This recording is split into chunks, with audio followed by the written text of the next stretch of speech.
तो last time में हमने क्या क्या पढ़ा था?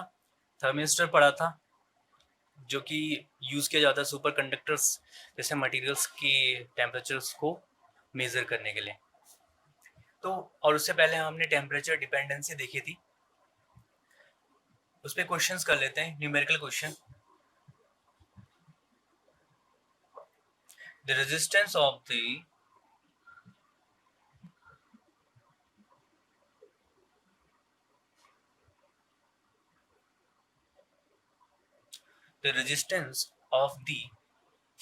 platinum wire of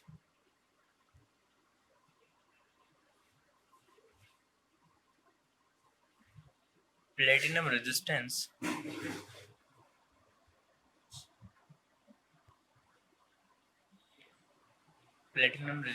thermometer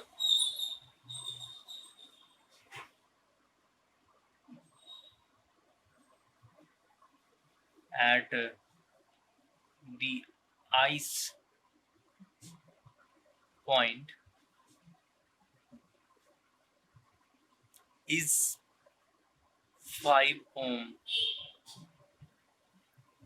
and at steam point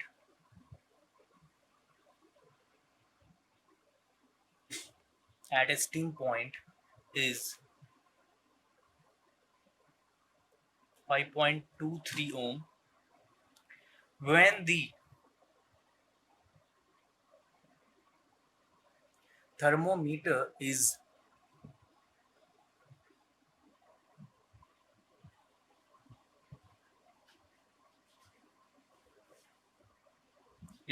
inserted when the thermometer is inserted in a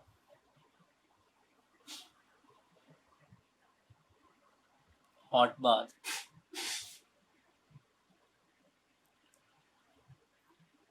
the resistance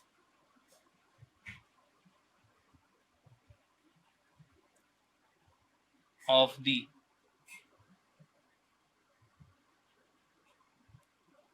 platinum wire is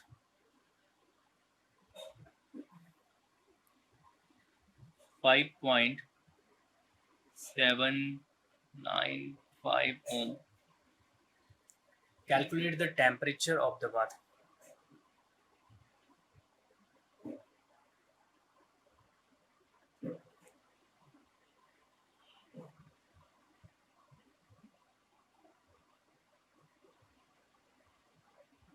Calculate the temperature of the bath. तो सबसे पहले हम क्या क्या लिख लेते हैं कि हमारे पास क्या क्या रेजिस्टेंस पहले हैं। तो सबसे पहले हमारे पास है platinum resistance thermometer at the ice point. So ice point है तो इसे हम लिख लेते हैं RO, ठीक है, 5 ओम। फिर है स्टीम पॉइंट के लिए प्लेटिनम का ही रेजिस्टेंस, और स्टीम लगभग हमारे पास 100 डिग्री सेल्सियस के लिए होता है, तो हम R100 लिख लेते हैं स्टीम के लिए, और यह है 5.23 ओम। ओम का नाम बार बार लिया जा रहा है भाई। एंड RT हम मान लेते हैं इसे when the thermometer of inserted in a hot bath, the resistance of the planet, तो प्लेटिनम वो है 5.795 ओम। तो जब हमारे पास इस तरह की 3 रेजिस्टेंस होते हैं और हमें टेम्परेचर फाइंड करना होता है, तो हमारे पास वैसे जनरली फॉर्मूला है टेम्परेचर डिपेंडेंस का रेजिस्टेंस के टर्म में। अब वो क्या था हमारे पास, R of T is equal to RT naught, और ब्रैकेट में क्या था 1 plus alpha T minus T naught, ये था। तो यहाँ से हमें T चाहिए, तो इसको यहाँ पे अगर अरेंज करने बैठ जाऊंगा तो काफ़ी टाइम लग जाएगा, तो इससे पहले से अरेंज करा हुआ है इसको T को करने के लिए, ठीक है। ये क्या है ये पहले से ही अरेंज करा हुआ है फॉर्मूला है जो अभी मैं लिखने वाला हूँ। तो T इज इक्वल टू इस capital T is equal to R of ये T R of T minus R naught upon R100 minus R naught multiplication by 100। So इसको रीअरेंज करके फाइंड करा हुआ है। अल्फा की वैल्यू भी रख ली है प्लेटिनम के लिए। Alpha is the temperature coefficient. So alpha की वैल्यू जो प्लेटिनम के लिए होती है तो उसको अरेंज करके ये टी वैल्यू हमने लिख ली है और यहाँ पे बस वैल्यू पुट करनी है आपको और सॉल्यूशन निकालना है। तो जब भी हमारे पास इस तरह से कोई फॉर्मूला दिया होगा या टेम्परेचर फाइंड करना होगा तो हम डायरेक्ट ही फॉर्मूला यूज कर सकते हैं एनी मटेरियल्स के लिए। 5.795 minus R not 5 upon R100. What is R100? 5.23 minus 5 multiplication by 100. तो आप इसे थोड़ा सा कैलकुलेशन कर दीजिए फटाफट। तो देख लो कितना, ये देखो 5.5 माइनस, हाँ जी हाँ, ये बस सिर्फ ऐसे क्वेश्चंस के लिए ही होगा जब हमारे पास टेम्परेचर डिपेंडेंसी होगी मटेरियल्स के साथ, तब ही हम इसको यूज करेंगे। देखो 5.795 में से 5 कैंसिल तो कितना हो जाएगा 0.795। 5.23 माइनस 5 तो 0.23 मल्टीप्लीकेशन बाय 100। और अगर इसे मल्टीप्लिकेशन करो जरा, कैलकुलेशन कितना आ रहा है फटाफट बताओ मुझे।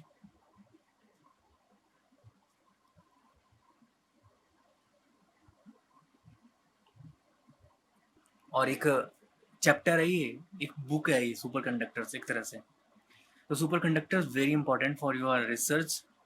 तो होता क्या है ये सुपर कंडक्टर्स, कि जब भी हम क्या कर रहे हैं कि अगर कोई सर्टेन मटेरियल्स है और उसकी रेजिस्टिविटी सडनली बिकम जीरो हो जाए, क्या resistivity means rho is equal to zero, suddenly zero हो जाए, तो उसकी वजह से क्या होता है, उसका जो सर्टेन टेम्परेचर है, जिस टेम्परेचर पे वो सडनली रेजिस्टिविटी जीरो हो जाए मटेरियल्स की, तो उस टेम्परेचर को बोलते हैं हम critical temperature for this transition. क्या मेरी बात समझ में आ रही है? क्या कहा मैंने कि कोई मटेरियल है और किसी सर्टेन टेम्परेचर में उसकी रेजिस्टिविटी सडनली जीरो हो जाए, तो उस टेम्परेचर को बोलते हैं critical temperature.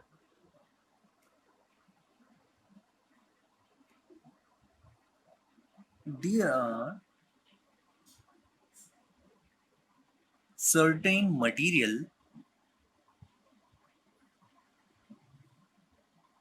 for which there are certain materials for which the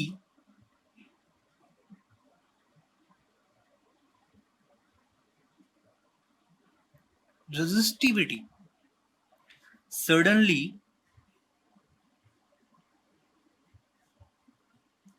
become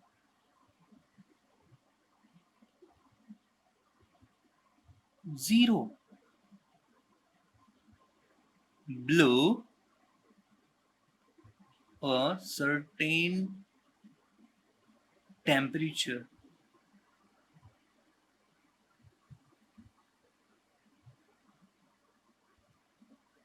This temperature is called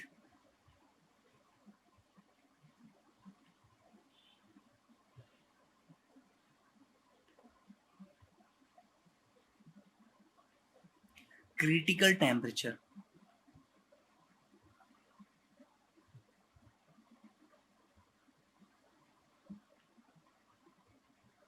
Critical temperature for this transition. Critical temperature को जनरली डिनोट करते हैं हम TC से। तो हमने क्या बोला कि कोई मटेरियल है और उसकी रेजिस्टिविटी सडनली जीरो होती है किसी सर्टेन टेम्परेचर पे, तो उस टेम्परेचर को कहते हैं हम critical temperature for this transition. और मटेरियल की इसी स्टेट को कहते हैं हम सुपर कंडक्टर। मटेरियल की इसी स्टेट को हम कहते हैं सुपर कंडक्टर्स। क्लियर, समझ में आई बात? हाँ ना बोलो, फिर आगे बढ़ते हैं। मैंने क्या कहा?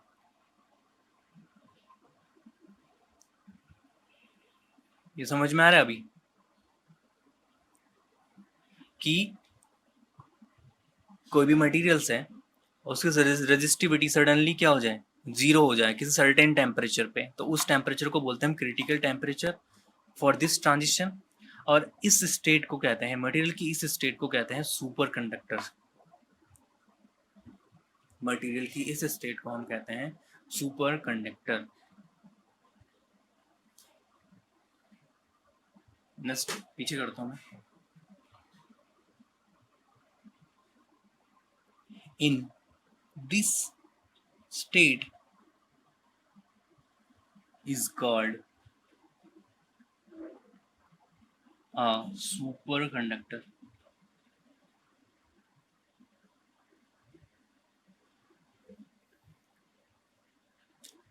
तो पहले अगर,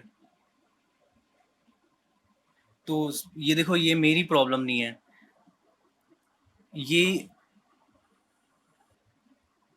सुपर कंडक्टर के लिए क्या होगा, रो रो इज सडनली बिकम जीरो। जब जीरो हो जाएगा तो एक टेम्परेचर से स्टार्ट होता है, टीसी से।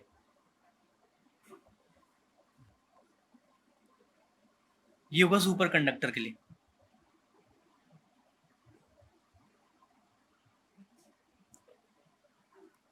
एक बार फिर से सुपर कंडक्टर को, वेरी वेरी वेरी इंपॉर्टेंट है, क्योंकि आप, मैं ये अभी के लिए नहीं बोल सकता, लेकिन लेकिन अगर आप फिजिक्स में आगे वर्क करते हैं, मटेरियल साइंस में, तो वहाँ पे आपको हर एक मटेरियल्स के लिए सुपर कंडक्टर्स मतलब ऐसा लगेगा कि बहुत ही इम्पोर्टेंट है। क्योंकि आज के टाइम में जो, अगर हमें पावरफुल और स्ट्रॉन्ग मैग्नेट्स तैयार करने हैं, तो सुपर कंडक्टर्स की ज़रूरत होती है उनके लिए। क्लियर है इतना? तो ये सुपर कंडक्टर्स का ग्राफ होगा, और ये नॉर्मल स्टेट्स के लिए। और ये टी सी क्या है? What is T C? T C is the critical temperature, वो टेम्परेचर जहाँ पे सडनली जीरो हो जाए रेजिस्टिविटी। और ऐसे स्टेट को बोलेंगे मटेरियल की सुपर कंडक्टर। इंपॉर्टेंस,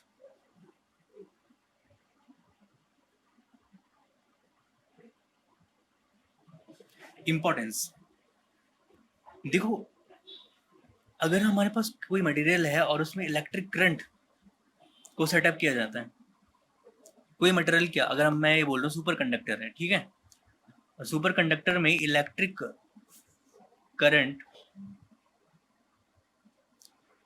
सेटअप की जाती है, तो उसकी वजह से क्या होगा, जो सुपर कंडक्टिंग मटेरियल है,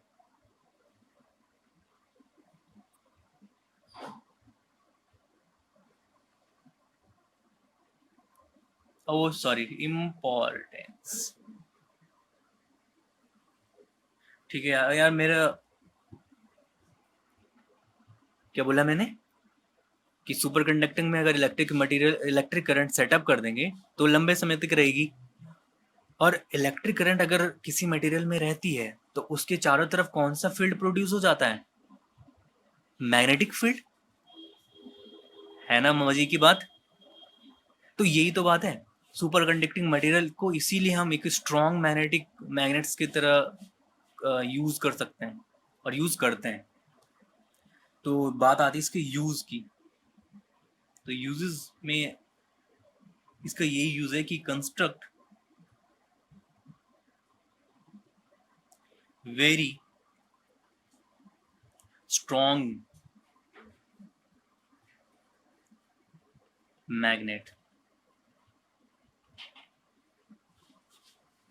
तो सुपर कंडक्टर्स को हम स्ट्रॉन्ग मैग्नेट्स कंस्ट्रक्ट करने में यूज करते हैं। एप्लीकेशन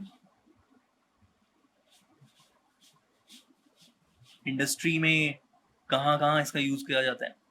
सबसे पहला है कि जो मैं बात कर रहा था, material science, material science,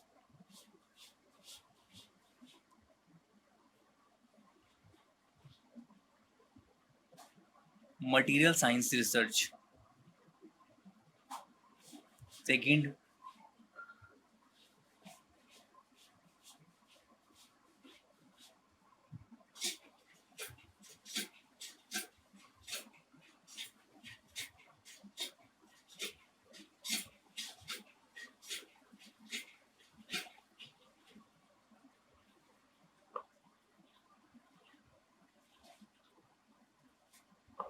high energy particle physics और ultra fast computer switches.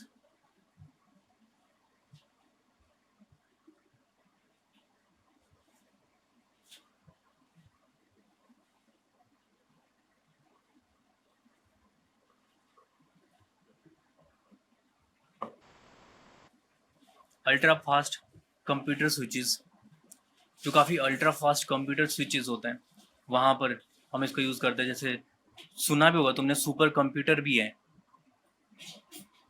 कि नहीं है वर्ल्ड में, जिसकी तो पता नहीं कितना टेराबाइट्स में है वो, उसकी स्टोरेज वगैरह. Ultra fast super computer switches, transmission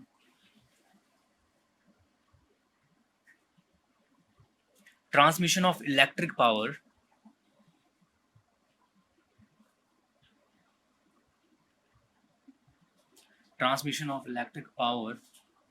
through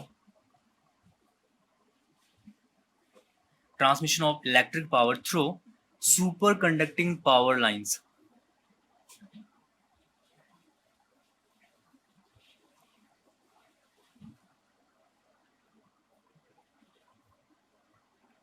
और माना जा रहा है कि इनको रूम टेम्परेचर तक भी लाया जाए, लेकिन जो हमारा रूम टेम्परेचर होता है लगभग कितना होता है, 300 केल्विन. सो 300 केल्विन यहाँ पे दिख रहा है, 300 केल्विन. लेकिन अभी तक हम इसको 125 तक, जो एक्सपर्ट्स हैं वो इतना एफर्ट लगा रहे हैं. एक्सपर्ट मतलब scientist.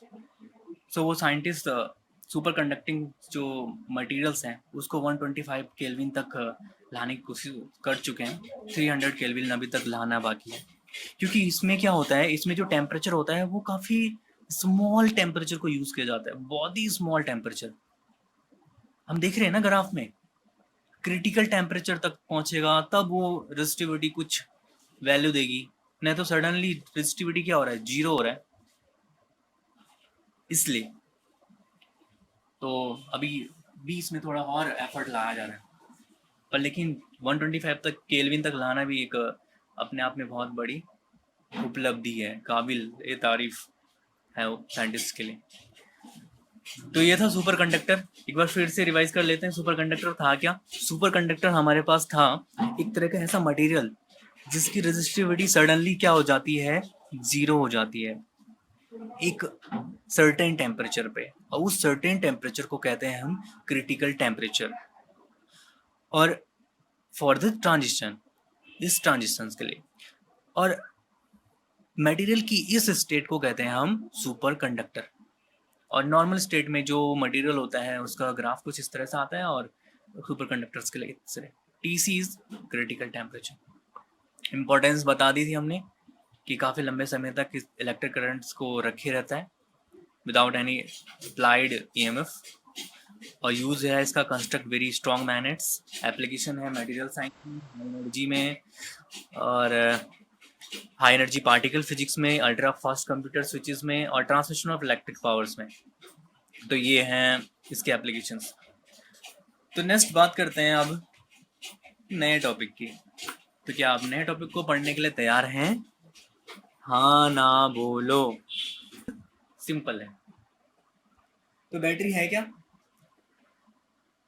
Battery is a device which maintains a potential difference between its two terminals. Battery is a device. The battery is a device which maintain which maintains a potential difference between its two terminals.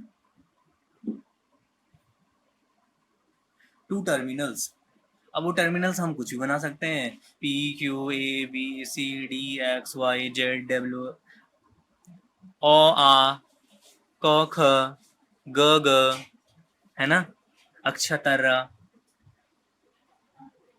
काश हम हिंदी में ही पढ़ते हैं। ये है साहब battery, इसमें ये है एक टर्मिनल और ये है दूसरा टर्मिनल A B, ठीक है। और इसमें होता है पॉजिटिव चार्ज है, इसमें नेगेटिव चार्ज है। Two terminals A and B, तो फिलहाल A और B लिख लिया मैंने। तो अगर जो इसकी इंटरनल मैकेनिज्म है बैटरी की, तो उसकी वजह से क्या होता है, इनके चार्जेस पे फोर्स एग्जिट करता है। और मान लें पहले कि ये जो बैटरी का पॉजिटिव टर्मिनल है उस पर जो चार्ज है Q है और उस पर फोर्स लग रहा है FB। FB क्या है, चार्ज ऑफ पॉजिटिव प्लेट्स। तो हमने क्या बोला, जो इंटरनल मैकेनिज्म है बैटरी की, इंटरनल मैकेनिज्म,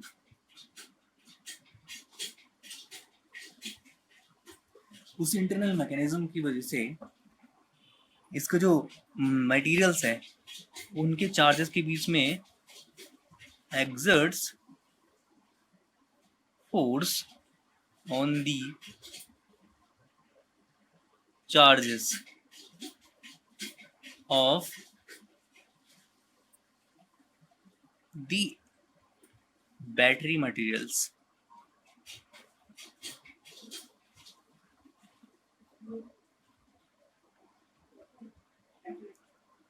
ठीक है, क्योंकि इसमें दो टर्मिनल भी हैं और एक में पॉजिटिव एक नेगेटिव भी है, तो फोर्स एग्जिट करेगा ही। तो जब फोर्स एग्जिट करेगा तो जो पॉजिटिव चार्ज है वो एक्यूमुलेट होंगे कहाँ से, ए पर।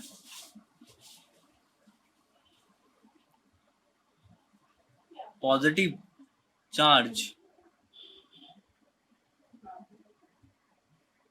accumulates on A and negative charge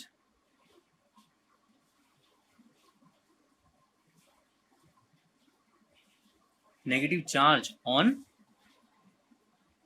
B। तो जब ये चार्ज इस तरह से एक्यूमुलेट होंगे A और B में, तो उसकी वजह से क्या डेवलप होगा,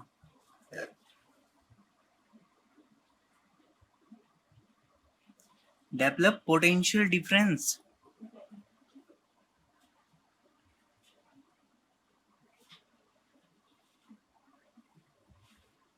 potential difference A and B, between A and B। और जब पोटेंशियल डिफरेंस डेवलप होगा, तो पोटेंशियल डिफरेंस जब डेवलप हुआ तो क्या डेवलप होगा, electric field is developed in the battery, is developed in the battery material।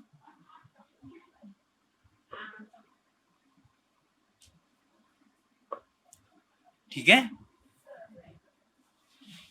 अगर पॉजिटिव चार्ज एक्यूमुलेट हो रहे हैं ए पर और नेगेटिव चार्ज एक्यूमुलेट हो रहे हैं बी पर, तो उनकी वजह से डेवलप होगा पोटेंशियल डिफरेंस, और पोटेंशियल डिफरेंस की वजह से डेवलप होगा इलेक्ट्रिक फील्ड। और इलेक्ट्रिक फील्ड कहाँ, in the battery material,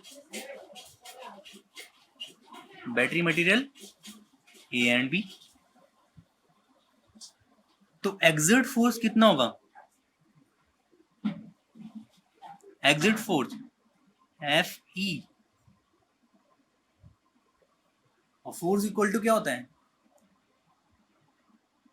Q E by the electrostatic force. और जो ये ई एफ ई होगा अपोजिट होगा टू एफ बी। और जब अपोजिट होगा लेकिन कैसा होगा, इक्वल होगा। F B is equal to F V. Exert force and F B is a charge Q, force on a charge Q, positive plates पे। और जब ये दोनों इक्वल हो गए तो ये कौन सी स्टेट आ गई, इन स्टडी स्टेट। तो क्लियर हुआ, इतना तक समझ में आया कि बैटरी का अगर हमारे पास पॉजिटिव जो प्लेट्स है या ए पार्ट है, ए पर पॉजिटिव चार्ज एक्यूमुलेट हो रहे हैं और बी पे नेगेटिव चार्ज एक्यूमुलेट हो रहे हैं, तो उनकी वजह से डेवलप होगा potential difference between A and B, और फिर इलेक्ट्रिक फील्ड डेवलप होगा in a battery material A and B. तो जो फोर्स एग्जिट होगा वो होगा F is equal to Q E, और जो कि अपोजिट होगा एफ बी के, और equal F B is equal to F E. तो जो फोर्स एग्जिट होगा तो उसकी वजह से क्या work done by the battery, work done by the battery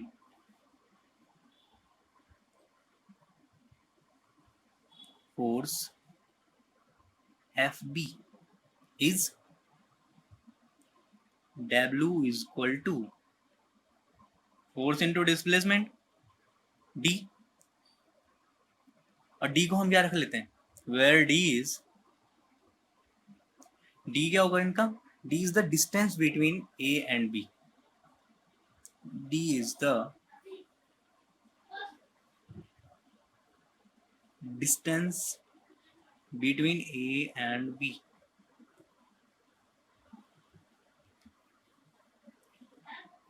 तो आ गया वो term, it means the work done by the battery, the work done by the battery force per unit charge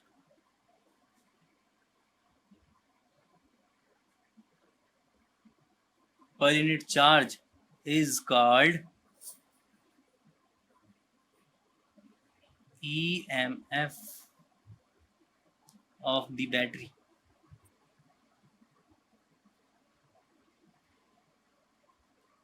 और EMF को डिनोट करते हैं E से, और E is equal to W upon Q, the work done by the battery force per unit charge, W upon Q, या work done upon charge किसी battery का। और वर्क डन को हमने क्या बोला, फोर्स, बैटरी फोर्स क्या है, एफ बी इंटू और D distance upon Q. Question number first, EMF, what is the full form of EMF?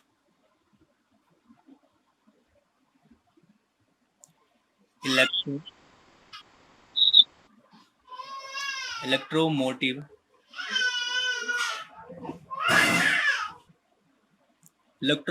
Force. तो ये एक्चुअल में कोई फोर्स नहीं है, जो EMF है वो फोर्स नहीं है, बल्कि EMF है क्या, EMF को ऐसे लिखते हैं और डिनोट करते हैं E से। EMF, it is not a force, it is not a force, it is work done per unit charge।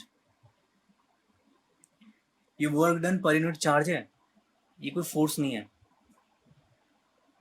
तो जो हमारे पास इन स्टडी स्टेट थी,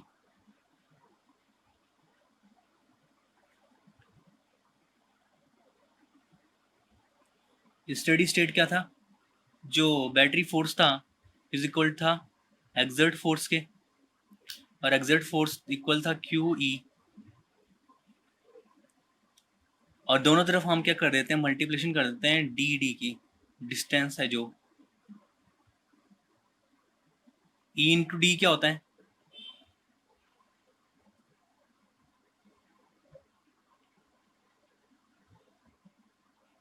Q B, where V is equal to ED is the potential difference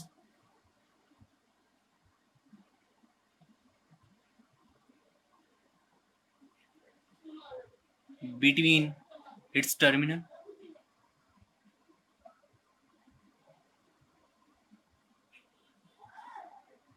और ये आया कहाँ से, ये E इंटू डी बराबर V, ये हम पहले पढ़ चुके हैं, E is equal to V upon D, कितने टाइम से पढ़ चुके हैं पहले भी।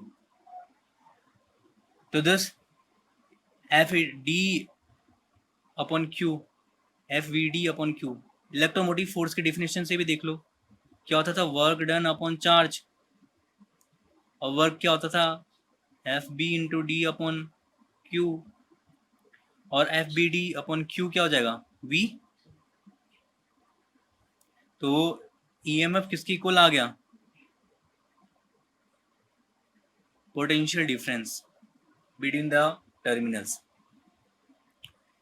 तो ये एक स्पेशल केस है। दस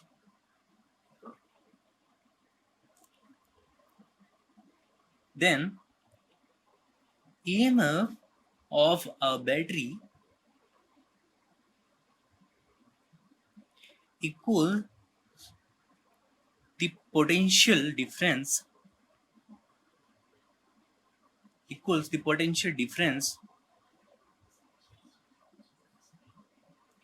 between its terminals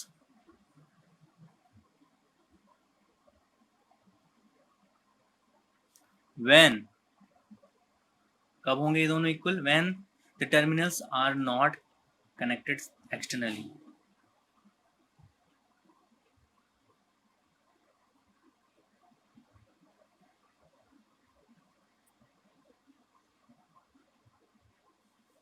connected externally,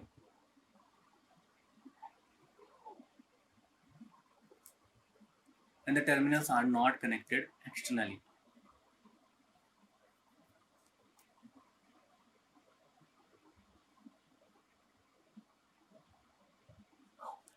और जो हमारा एफ बी फोर्स है वो कैसा फोर्स है, एक बैटरी फोर्स है और नॉन इलेक्ट्रोस्टैटिक फोर्स है।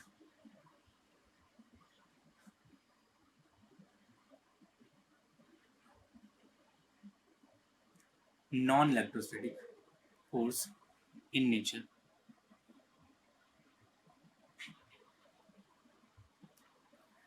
तो इलेक्ट्रोमोटिव फोर्स समझ में आया। इलेक्ट्रोमोटिव फोर्स होगा क्या, अगर सिंपल एक लाइन में कहें तो work done per unit charge, work done per unit charge, और work done F B into D upon Q is equal to V, equal रहता है जब पोटेंशियल डिफरेंस की जो टर्मिनल्स हैं वो क्या हो, कनेक्टेड ना हो एक्सटर्नली।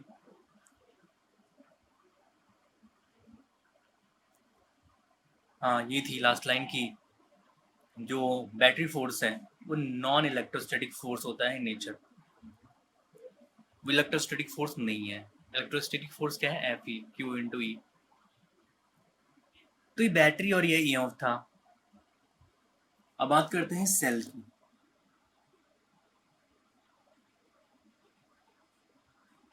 सेल, सेल तुम लोग जानते होंगे वैसे भी, combination of a battery is known as a cell, है ना। अगर दो या दो से ज्यादा बैटरी को एक साथ जोड़ देते हैं तो क्या बन जाता है, एक सेल बन जाता है। तो ऐसे ही कर लें, तो सेल को हम क्या लिख सकते हैं, a battery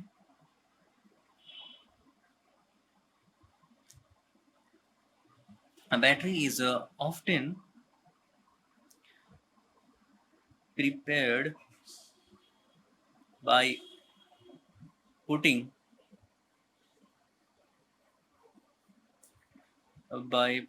two or two rods or plates.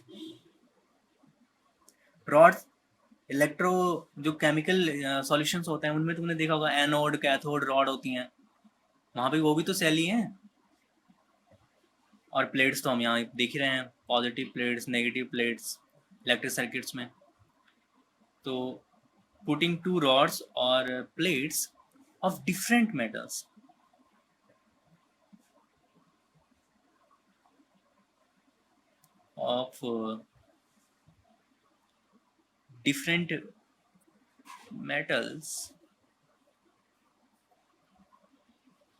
of different metals in a chemical solution such a battery using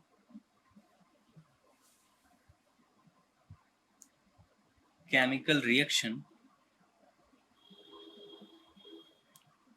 to generate EMF is often called a cell.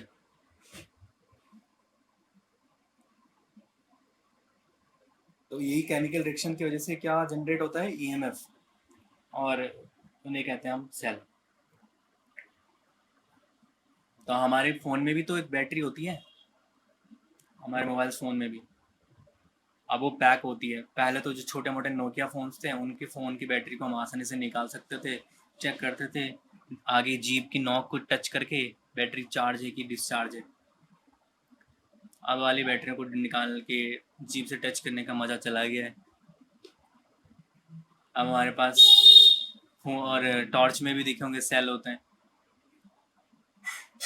तो एक ऐसा कॉम्बिनेशंस को हम बना लेते हैं बैटरी का। तो सिंपल में समझ में आया सेल है क्या।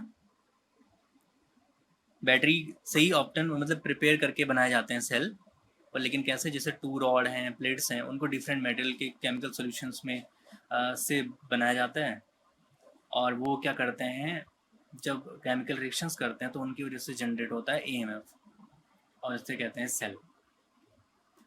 इसका डायग्राम कुछ ऐसा है सेल का।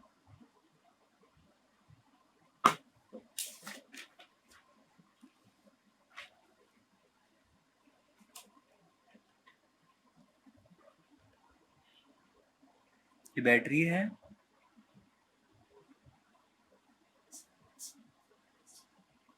और ये उसका positive terminal, negative terminal A B, और जब ये दोनों एक दूसरे से इस तरह से कनेक्टेड होंगे तो यहाँ पे क्या डेवलप हो जाएगा, इलेक्ट्रिक फील्ड डेवलप हो जाएगा, और इसको बोलते हैं हायर पोटेंशियल।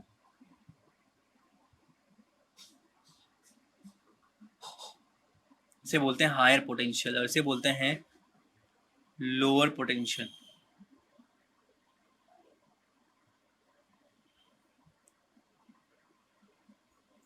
तो अभी मैंने जो बात करी थी ना डिस्चार्जिंग चार्जिंग की,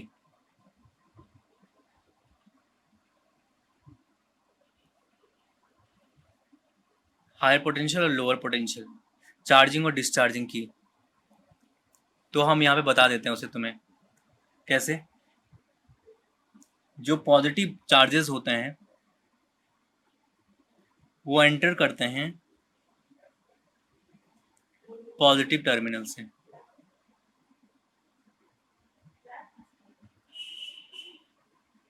इसमें पॉजिटिव नेगेटिव, जो पॉजिटिव चार्जेस होते हैं वो एंटर करते हैं पॉजिटिव टर्मिनल से और मूव इनसाइड द बैटरी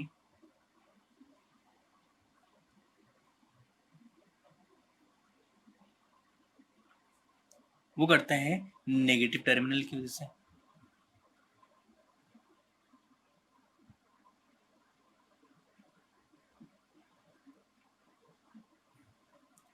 और leaves the battery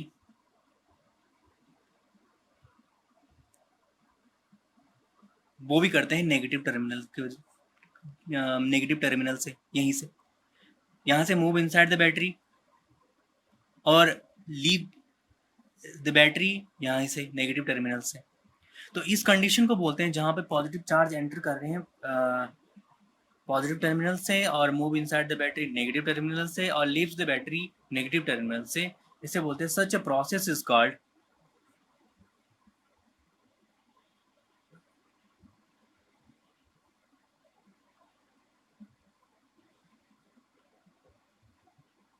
called charging of the battery, charging of the battery। Next one, अगर positive charge comes out of the battery, positive charge comes out of the battery from positive terminals, from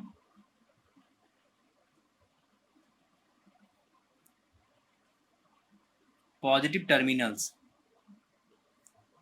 is called discharging of the battery।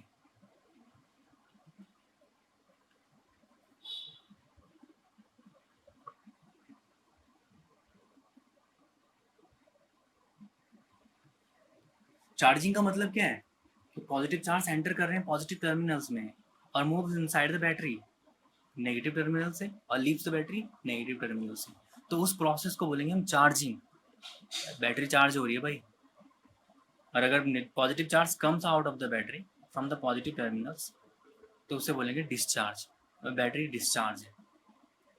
Clear? एक minute, हाँ, diagram बन जाएगा फिर से, ये A और ये B, positive negative positive negative, और ये कनेक्टेड है। अब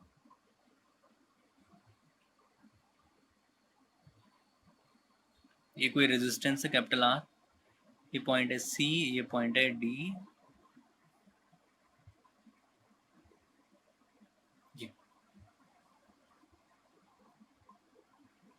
और ये आई करंट फ्लो हो रहा है पूरे सर्किट में, पॉजिटिव टर्मिनल है नेगेटिव टर्मिनल है, और आर इज अ रेजिस्टेंस और सी और डी पॉइंट इसके पॉइंट्स हैं यहाँ पे। तो पोटेंशियल डिफरेंस क्या होगा?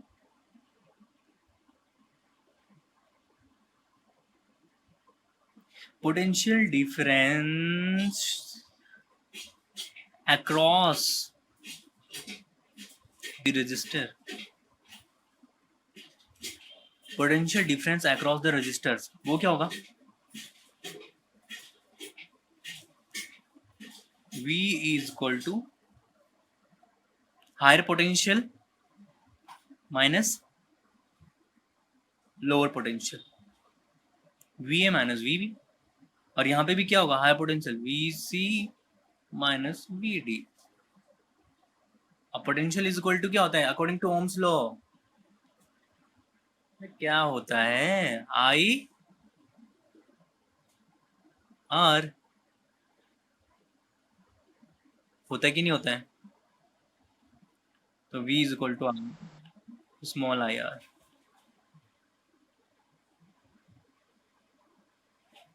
ये तो आ गया पोटेंशियल डिफरेंस। पर लेकिन अगर thermal energy produce in resistor, अब जब इलेक्ट्रिक करंट फ्लो होगा तो थर्मल एनर्जी तो प्रोड्यूस करेगा ही ये रेजिस्टर, तो तब क्या इफेक्ट होगा?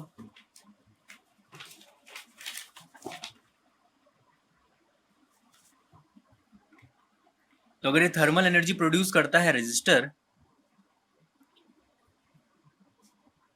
दी thermal,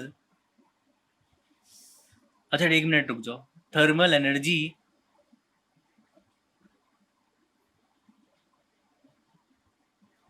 produced in the resistor.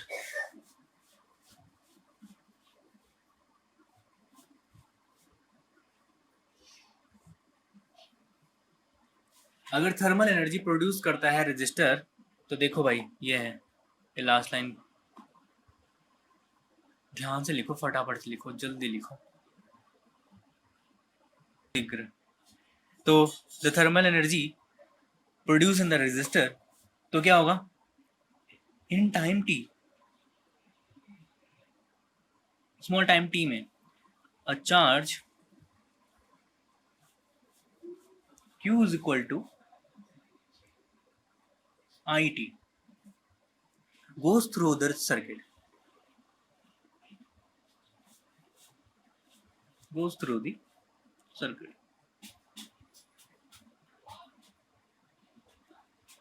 तो चार्ज मूव कहां करेंगे,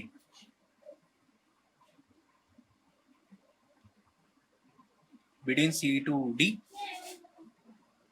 ठीक है। तो electric potential energy decrease by the electric potential,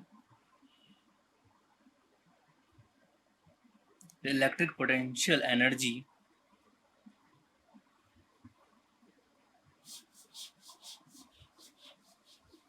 decrease by, क्या डिक्रीज होगी, work done. Electric potential energy क्या होगा, जो वर्क डन हो रहा होगा बैटरी में, तो वही वर्क डन पोटेंशियल एनर्जी की फॉर्म में सेव हो जाएगा, और डब्ल्यू यू इक्वल टू क्या होगा, क्यू वी। ये समझ रहे हो ना, वर्क डन क्यू वी कैसा आया, क्योंकि अभी देखो हमने लिखा था एफ जो बी होगा वो इक्वल होगा एफ ई के, इन स्टेडी स्टेट में मल्टीप्लिकेशन कर देंगे डी डी की बोथ साइड कर दी, और एफ बी डी को क्या लिख सकते हैं, work done, force into displacement, F E को small E small Q capital E into D, और ई डी को क्या लिख सकते हैं, क्यू वी। अरे आया कि नहीं आया, जो बोला चमका, ये लिख सकते हैं भाई, ठीक। इसकी एक आंख मोटी बन गई कि छोटी बन गई यार, थोड़ा स्माइल करता हो बच्चा। तो आए कि नहीं आए समझ में, क्यू वी, तो यही वर्क डन पोटेंशियल एनर्जी की फॉर्म में डिक्रीज हो जाएगा। और यहां से क्यू को क्या लिख सकते हैं, I T, U is equal to I T into, और वी इक्वल टू फाइंड कर चुके थे पिछले, I R, V is equal to I R निकाला था हमने पहले। तो ये अब क्या होगा, capital U is equal to, क्या हो जाएगा, I square R T. Important relation, potential energy जो डिक्रीज होगी, थर्मल एनर्जी प्रोड्यूस होगा जब, उसने थर्मल एनर्जी प्रोड्यूस नहीं होगा जब, ये तब का है स्मॉल टाइम टी में। पर लेकिन अगर this loss in electric potential energy appears increase thermal energy of the register, अगर थर्मल एनर्जी को इंक्रीज करते हैं रजिस्टर्स में, तो this loss in electric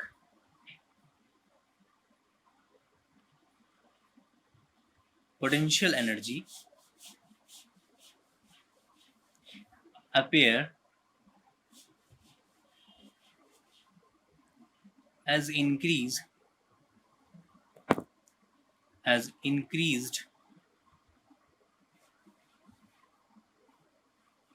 thermal energy of the resistor। जैसे कि हमें कॉमर्शियल यूज करना है, डैम से एनर्जी को यहाँ पहुंचाना है होम में, तो वहां पर होगी ना कुछ इलेक्ट्रिक पोटेंशियल एनर्जी, हम पता तो करें कि कितनी एनर्जी लॉस होती है।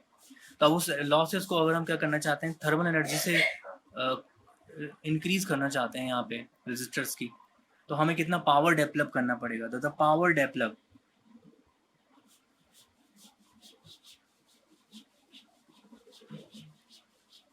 Power is equal to work done upon time. यहाँ पे जो वर्क डन है वो किसकी फॉर्म में है, पोटेंशियल एनर्जी अपॉन टाइम। और इलेक्ट्रिक पोटेंशियल एनर्जी कितना है, I square R T upon T, और टी से T cancel. So it means power कितनी होनी चाहिए, P is equal to I square are.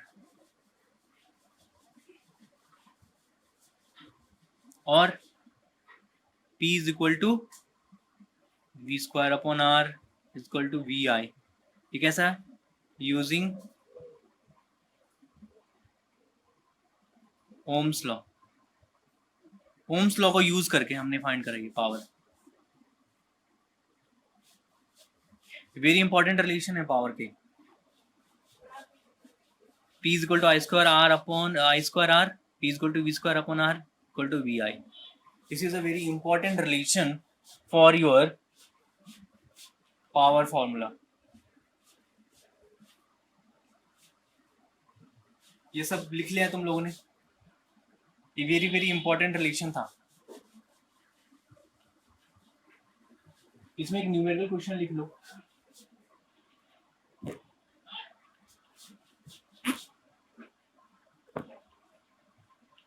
इसमें एक न्यूमेरिकल क्वेश्चन लिख लो।